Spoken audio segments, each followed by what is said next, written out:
आप सबको मेरा नमस्कार।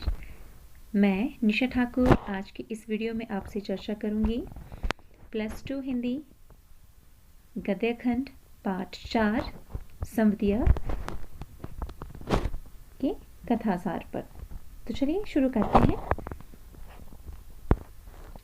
जलालगढ़ के जमींदार बड़े भैया की मृत्यु अचानक छोटी सी बीमारी से हो जाती है। ठीक है, अब इसमें जो है इस कहानी में रेणु जी ने बताया है कि जो जलालगढ़ है वहाँ के जमींदार होते हैं बड़े भैया, उनकी जो है मृत्यु अचानक ही हो जाती है। एक ही घंटे में जो है उनकी मृत्यु हो जाती है और उनकी पत्नी घर की बड़ी बहुरानी है। यह इम्पोर्टेंट जो है पात्र है। जो उनकी पत्नी है वो बड़े घर की बहुरानी कहलाती है, बड़ी हवेली की। उसकी 3 देवर हैं। ठीक है, जो बड़ी बहुरिया है उसके 3 देवर हैं और 3 देवरानियां थी, जो कि बड़ी बहुरानी के पति की मृत्यु के बाद शहर में जाकर बस जाते हैं। एक दिन अचानक गांव में रहने वाले संवदिया, अब देखो संवदिया ही ये जो है हमारे पाठ का नाम है, उसका नाम है हरगोबिंद। ठीक है, कि पुरानी हवेली में बुलाया गया।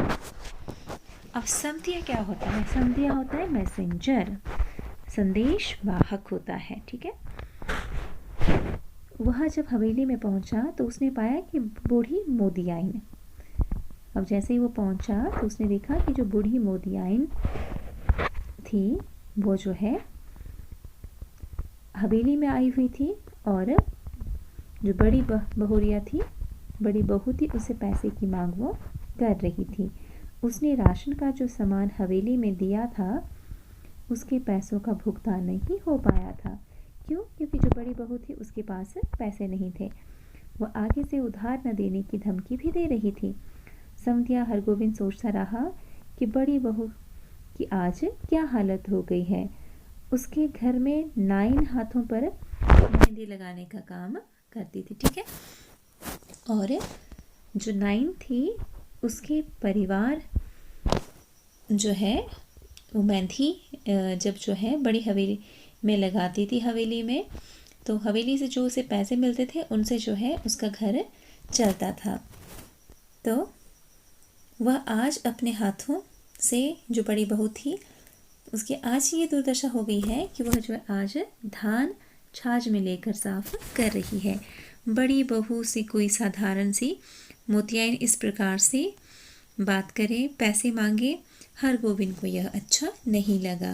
हरगोबिंद ने उसे पठान की तरह, अब देखिए अब जो है यहाँ पर एक पठान आया। ठीक है, पठान जो है गांव में फेरी इत्यादि लगाने का काम करता था और अपना सामान बेचने के लिए तो वो जो है गांव वालों को चिकनी चुपड़ी बातें बोलकर सामान दे देता था उधारी में। ठीक है, लेकिन जब जो है वह पैसे लेने आता था तो दुगना मोल जो है उनसे ले लेता था और जब लोग भोले भाले लोग नहीं दे पाते थे तो उन पर बेचारों पर कई अत्याचार भी उसने किए। गांव के लोगों ने क्या किया, एक दिन गांव के लोगों को बहुत गुस्सा आया और गांव के लोग इकट्ठा हो गए और उन लोगों ने उसे मार भगाया वहाँ से। उसके बाद जो है जब पठान ने लोगों की मार खाई तो उसके बाद जो है वह उस गांव में कभी भी नहीं आया और पठान के नाम से आज तक मोदियाइन क्रोध में आ जाती थी। ठीक है, वह उस समय हवेली से चली गई। जैसा कि उसने बोला कि आगे से जो है उधार की उम्मीद भी मत रखना, तो उसने जो है बड़ी बहुरिया को खरी खोटी सुनाई और वो वहाँ से चली गई। हरगोबिंद को पास बिठाकर जो बड़ी बहू है उसने बिलखते हुए संदेश उसे सुनाया कि संवदिया, हरगोबिंद तुम मेरे मायके जाओ और मेरे मायके जाकर मेरी माँ से मेरी हालत के बारे में कहना कि किस तरह से मैं जो है बाथू का साग ही खाकर जीवित रह रही हूँ, उधार मिलता नहीं और जीना दूभर हो गया है। उसने यह भी संदेश भिजवाया कि यदि उसका भाई उसे लेने नहीं आया तो वह गले में घड़ा बांधकर किसी तालाब में डूब मरेगी। और उसने यह भी कहा कि हरगोविंद, तुम यह भी कहना कि मैं अपने भाई, अपने भाभियों और भतीजों की नौकरी करने के लिए भी तैयार हूँ, परंतु अब वह अपने इस जलालगढ़ में नहीं रहेगी। यहाँ उस विधवा के लिए कुछ भी नहीं बचा है। और बड़ी बहू ने हरगोविंद को रास्ते के लिए खर्च के लिए सिर्फ 5 रुपये ही दिए, क्योंकि उसके पास इससे अत्यधिक पैसे नहीं थे। और वापसी में जो पैसे उसके किराए इत्यादि में लगने थे, उसने कहा कि माँ से तुम ले लेना या भाई से ले लेना। इससे जो ये क्लियर होता है कि जो बड़ी बहू थी उसके पास 5 रुपये ही बचे थे। हरगोविंद ने पैसे नहीं लिए, परंतु हरगोविंद को याद आया कि किस प्रकार बड़ी बहू के प्रति भैया जी 2 घंटे की बीमारी में ही चल बसे थे। ठीक है, 1 या 2 घंटे में जो है वो चल बसे थे। उसने देखा कि कैसे उसके देवर और देवरानियां उसके शरीर से आभूषण उतरवा कर बांट गए थे। ठीक है, उन्होंने जो है जैसे ही उनके भाई का देहांत हुआ तो अब जो बड़ी बहू रानी थी वो तो क्या थी, वो विधवा हो गई थी। तो विधवा तो गहने नहीं पहनती है, तो उन्होंने ज़बरदस्ती जो है उस बेचारे के शरीर से आभूषण उतार दिए थे और सब में बांट लिए थे। और उसकी रेशम तक की साड़ी के भी 3 हिस्से कर दिए थे। हरगोविंद को बहुरानी के देवर देवरानी किसी राक्षस की भांति लगते हैं, और वह बड़ी बहुरानी के दुख से दुखी था। उसके देवर और देवरानियाँ क्या करते थे कि जब उन्हें छुट्टियाँ होती थी उनके बच्चों को, तो परिवार के साथ धान कटाई पर आते थे, या फिर जब आम की फसल तैयार होने लगती थी और वे अपने लिए मानो धान और बोरियां भर भर के कच्चे पक्के आम ले जाते थे, और मात्र पीछे से क्या छोड़ के जाते थे, बड़ी बहुरानी को कर्जा। यहाँ आकर वे लोग अपना खर्च नहीं करते थे और बड़ी बहुरानी को ही कर्ज लेकर घर का खर्च चलाना पड़ता था। बहुरानी के देवरों को उसकी कोई भी चिंता नहीं थी।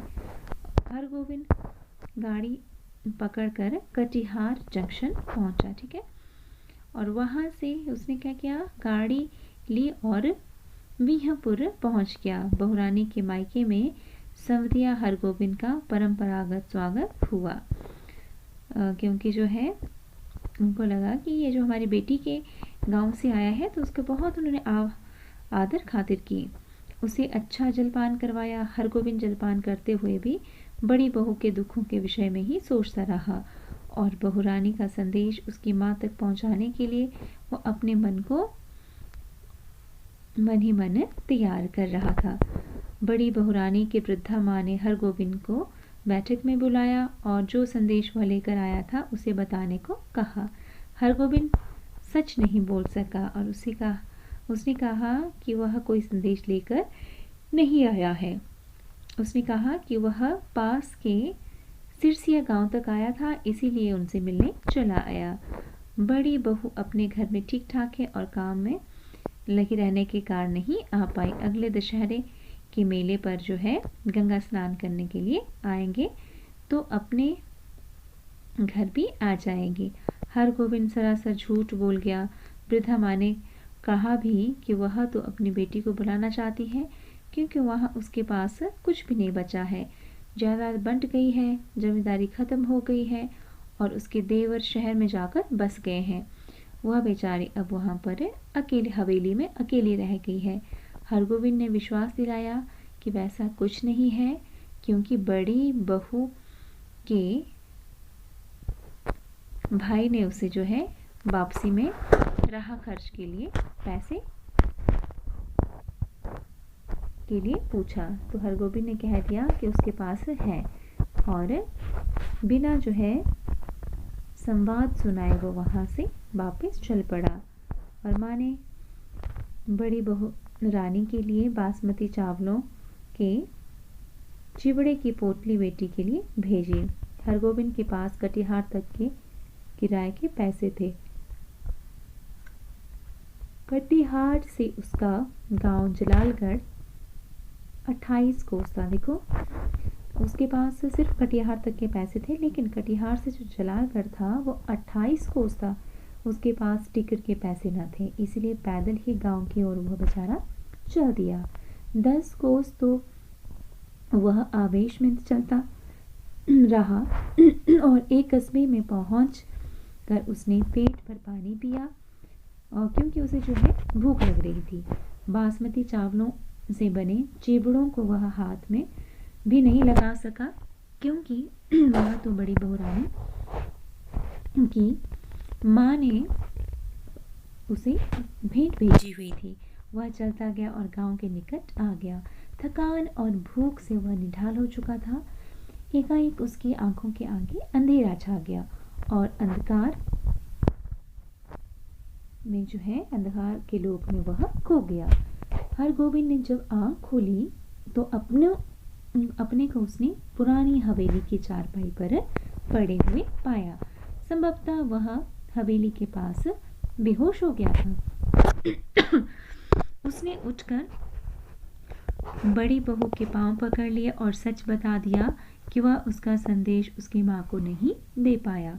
बड़ी बहू से उसने वायदा किया था कि वह उसका बेटा बनकर उसके सब काम करेगा, परिश्रम करेगा, परंतु आप गांव छोड़कर ना जाएं। हरगोविंद ने कहा कि वह उसे अपनी माँ समझता है, सारा गांव उसे माँ की तरह मानता है।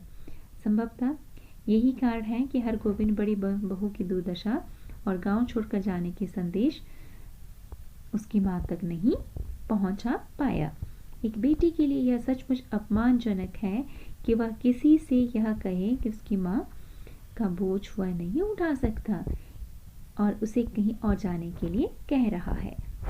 ये जो कहानी है यह बहुत ही इमोशनल कहानी है, भावात्मक कहानी है, क्योंकि समधिया हरगोविंद हजारों संदेश पूरी सच्चाई और भाव भंगिमा के साथ ठीक स्थान तक और ठीक व्यक्ति तक पहुंचाता आया है, परंतु बड़ी बहू रानी का यह संदेश वह नहीं पहुंचा सका, क्योंकि वह उसे अपने लिए लज्जाजनक और आत्मग्लानि उत्पन्न करने वाला लगा। उसने सोचा होगा कि क्या वह अपनी माँ की देखरेख भी नहीं कर सकता। ठीक है, तो ये था समधिया का सार।